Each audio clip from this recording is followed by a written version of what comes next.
انسان کو دکھ بھی آتے ہیں، بیماریاں بھی آتی ہیں، اپنوں بیگانوں کی طرف سے اس کو تلخیوں کا بھی سامنا کرنا پڑتا ہے۔ تو اس موقع پر آپ کی زبان کوئی ایسا جملہ نہ کہے جو اللہ کی ناراضگی کا سبب ہو۔ غم تو پہنچتا ہے اور غم سے انسان متاثر بھی ہوتا ہے، یہ تو نہیں ہے کہ تکلیف پہنچے۔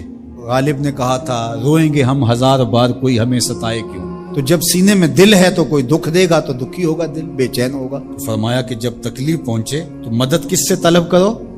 صبر سے، کہ اللہ مجھے توفیق صبر دے۔ روایت ہے کہ سلمان رضی اللہ تعالی عنہ حاضر ہوئے اور ان کے چہرے کے اوپر کوئی ایسے آثار تھے کہ جس کا بہت بڑی پریشانی ہو۔ تو ان کو کہا کہ تمہارا جو دکھ ہے وہ اس کو کہو جو دکھ کا مداوع کر سکتا ہے، غم اسے کہو جو غم خار ہو، جو غم خار ہی نہ ہو سے غم کہنے کا فائدہ۔ بعض کا لوگ خام خواہ بے چین ہوتے کہ میں کو پوچھے تمہیں کیا ہے، چہرے کے اوپر جو ہے وہ خشونت سجائے، چہرے کے اوپر جو ہے وہ اداسی سجائے۔ آپ کو صدمہ پہنچے تو بعض کا ٹھیک ہے، انسان بے بس ہو جاتا ہے، اس کے چہرے بشرے سے اس کا ظہور بھی ہوتا ہے، لیکن کچھ ایسی چیزیں جو چھپائی جا سکتی ہیں اس کو چھپائیں۔ ہنس کے پی جا تلخی ایام کو ناصر، غم کے سہنے میں بھی قدرت نے مزہ رکھا ہے۔ غم برداشت کریں، اندر اتارو اس کو، اس کا اجر رکھا گیا ہے، اس کا صلہ بتایا گیا۔ تو ہر چھوٹی چھوٹی بات کو لوگوں سے شیئر کرنا یہ نہیں ٹھیک ہے۔ کبھی آپ کوئی ایسی بات ہو آپ کر بھی سکتے ہیں، لیکن ہر وقت جو ہے وہ اکتائے ہوئے رہنا اور میں پریشان ہوں، میں پریشان ہوں، میں دکھی ہوں، میں دکھی ہوں، تو کیا وہ دکھ ختم ہو جائے گا؟ لوگ مہندی سجائیں گے تیرے لہو سے، لوگ مہندی سجائیں گے تیرے لہو سے، زخم دل کے نہ دکھاؤ کسی کو۔ لوگ تو اس سے طرح مذاق بھی اڑائیں گے، اور جب تم ہنستے ہو تو زمانہ تمہارے ساتھ ہنستا ہے، اور جب تم روتے ہو تو زمانہ تمہارے ساتھ نہیں روتا۔ اس لیے یہ آنسو بڑے قیمتی ہیں، وہی بہاؤ جہاں شان کریمی موتی سمجھ کے چن لے۔ یوں ضائع نہ کرو، یوں ان کو برباد نہ کرو، لوگوں کے سامنے رسوا نہ کرو اپنے آپ کو۔ تو صبر کے دامن کو تھامو، ایک تو تلقین یہ کی گئی، اور دوسرا کہا والصلاۃ، اور نماز کے ساتھ اللہ سے مدد طلب کرو۔ حضور علیہ السلام جب بھی کسی مشکل میں مبتلا ہوتے تو حضور نماز کے لیے کھڑے ہو جاتے، اور میں نے خود کئی مرتبہ تجربہ کیا ہے، جب کوئی تکلیف پیدا ہو تو آپ نماز پہ کھڑے ہو جائیں، تکلیف میں تخفیف پیدا ہو جاتی۔ اور بدر سے سخت دن کیا ہو سکتا تھا جب کافر پورے لاؤ لشکر کے ساتھ آ گئے، اور حضور کے لیے عریش ایک چھپر بنا دیا گیا، اور آقا کہیں وہاں مصلی بچھائے ہیں اور رب کے حضور کھڑے ہیں۔ مشکل کے وقت جب کوئی سبب نہ رہے تو اس کے حضور آ جاؤ، وہ تمہاری ضرورتوں کا کفیل ہے۔ وَإِنَّهَا لَكَبِيرَةٌ إِلَّا عَلَى الْخَاشِعِينَ، اور یہ بہت بھاری ہے نماز پڑھنا اور صبر کرنا، لیکن جو اللہ کا خوف سینے میں پالنے والے لوگ ہیں، رکھنے والے لوگ ہیں، ان کے لیے مشکل نہیں ہے۔ بچے کو صبح اٹھائیں آپ نماز کے لیے تو وہ اٹھتا ہی نہیں ہے، بار بار کہہ کے اس کو اٹھانا پڑتا ہے، اور اس نے سوات کی سیر کے لیے جانا ہو اور دوستوں کو ٹائم دیا ہو، تہجد کے وقت ہی تیار ہو کے بیٹھ جاتا ہے۔ اس کا مطلب ہے کہ اس کو نماز کا شوق نہیں ہے، اس کا شوق تھا، جس کا شوق تھا اس کے لیے اٹھنا بھاری نہ ہوا۔ میرے والد گرامی سے کسی نے کہا جی جاگ نہیں آتی، تو فرمانے لگے صبح منڈی جانا ہو تو جاگ آ جاتی ہے، کچہریوں میں تاریخ ہو تو یاد آ جاتی ہے۔ منڈی جانا یہ تمہاری بدنی ضرورت ہے، بچوں کے پالنے کے لیے، اپنی ضرورت کے لیے۔ کچہریوں میں جانا خوف ہے، نہ گیا تو میرے خلاف فیصلہ ہو سکتا ہے، تو تمہیں نہ امید ہے اللہ سے اور نہ اس کا خوف ہے، تو پھر کیسے جاگ آئے؟ اور کسی نے کہا کہ حضور نماز پڑھنا چاہتا ہوں، جاگ نہیں آتی۔ اللہ اکبر، کہنے لگے ارادہ اگر پکا ہو تو نیند نہیں آتی، بار بار اٹھ کے ٹائم دیکھتے ہیں وقت تو نہ گزر جائے۔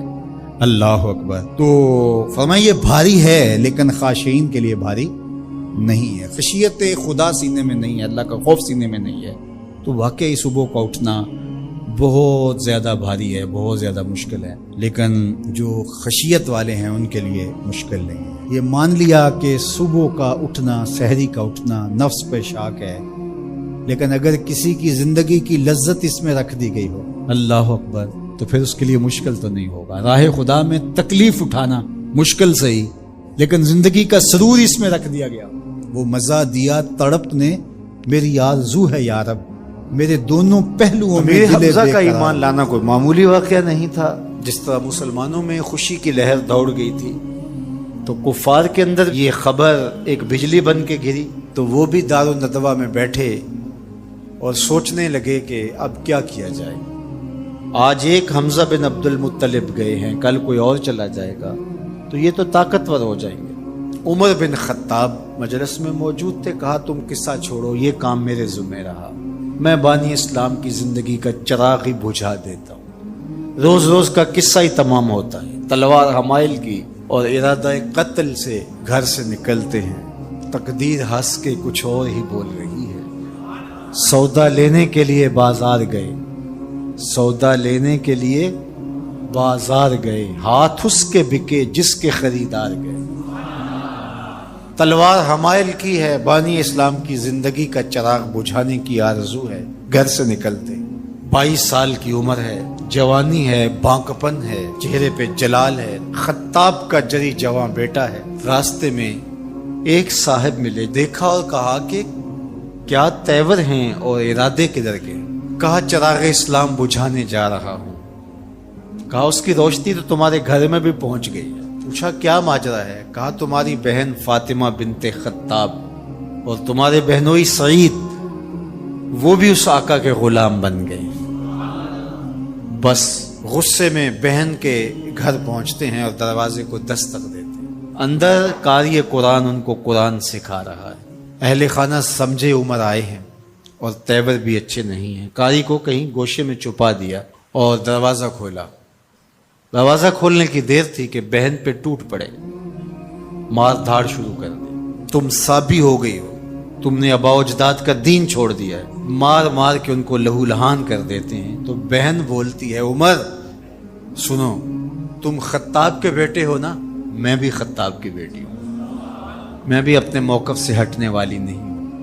حیرت زدہ ہو جاتے ہیں کہ اس عورت کے اندر یہ بجلیاں کیسے آ گئیں. تو سوچنے لگے اور کہا اچھا جو تم پڑھ رہے تھے مجھے بھی سناؤ. کہا تمہیں پہلے غسل کرنا ہوگا. عمر بدن دھو رہے ہیں، میرا رب دل دھو رہا ہے. اتنے میں قاری قرآن کے ورق لے کے آ گیا اور تلاوت ہوتی ہے طٰہٰ ما انزلنا علیک القرآن لتشقیٰ. اے 14ویں کے چاند محبوب، ہم نے قرآن اس لیے نازل تو نہیں کیا تھا کہ آپ مشقت میں ہی پڑ جائیں. تلاوت ہوتی جا رہی ہے، عمر کی آنکھوں سے آنسو ٹپکتے چلے جا رہے ہیں. کہا عمر کی عمر برباد ہو گئی، چلو مجھے حضور کی چوکھٹ پہ لے چلو. اللہ اکبر. دار ارقم میں حضور تشریف فرما تھے. تلوار اس طرح حمائل کی ہوئی ہے اور اسی حالت میں حضور کی دہلیز پہ جا رہے ہیں. دروازے کے سوراخوں سے دیکھا صحابہ نے، کہا کہ عمر آ رہے ہیں، تلوار ہے ہاتھ میں. تو حضرت امیر حمزہ نے کہا گھبرانے کی ضرورت نہیں ہے، اگر ارادہ خیر سے آ رہے ہیں استقبال کریں گے، خوش آمدید کہیں گے، بٹھائیں گے، عزت دیں گے. اور اگر ارادہ اچھا نہیں ہے تو اسی کی تلوار سے اس کا سر کاٹیں گے. دروازہ کھلتا ہے، عمر حضور کے سامنے آ کے بیٹھتے ہیں اور میرے حضور کہتے ہیں عمر ابھی وہ وقت نہیں آیا کہ تم اسلام لے آؤ. اور یہی وقت تھا عمر کے اسلام لانے کا. حضرت عمر کلمہ پڑھتے ہیں اشہد ان لا الہ الا اللہ وحدہ لا شریک لہ واشہد ان محمدا عبدہ ورسولہ. جو ہی عمر کی زبان سے کلمے کی صدا سنتے ہیں صحابہ، اتنے زور سے اللہ اکبر بے ساختگی میں کہتے ہیں مکے کی گلیاں گونج اٹھتی ہیں. اللہ اکبر. اب ایمان لانے کے بعد جناب عمر حضور سے پوچھتے ہیں حضور ہم حق پہ نہیں ہیں. فرمایا ہم حق پہ ہیں. اللہ کا دین سچا نہیں ہے. کہا اللہ کا دین سچا ہے. کہا کہ آپ اللہ کے سچے رسول ہیں. فرمایا ہاں میں اللہ کا سچا رسول ہوں. تو کہا پھر ہم چھپ کے نمازیں کیوں پڑھیں، ہمیں صحن حرم میں جانا ہوگا. مسلمانوں کی 2 صفیں بنتی ہیں 20-20 افراد کی. ایک صف کی قیادت حضرت عمر کرتے ہیں، ایک صف کے آگے حضرت امیر حمزہ چلتے ہیں، درمیان میں میرے حضور ہیں اور صحن حرم میں پہنچ کے رب کی نماز ادا کی جاتی ہے. حضرت عبداللہ ابن مسعود رضی اللہ تعالیٰ عنہ فرماتے ہیں عمر کا اسلام لانا مسلمانوں کے لیے عزت کا سبب بنا.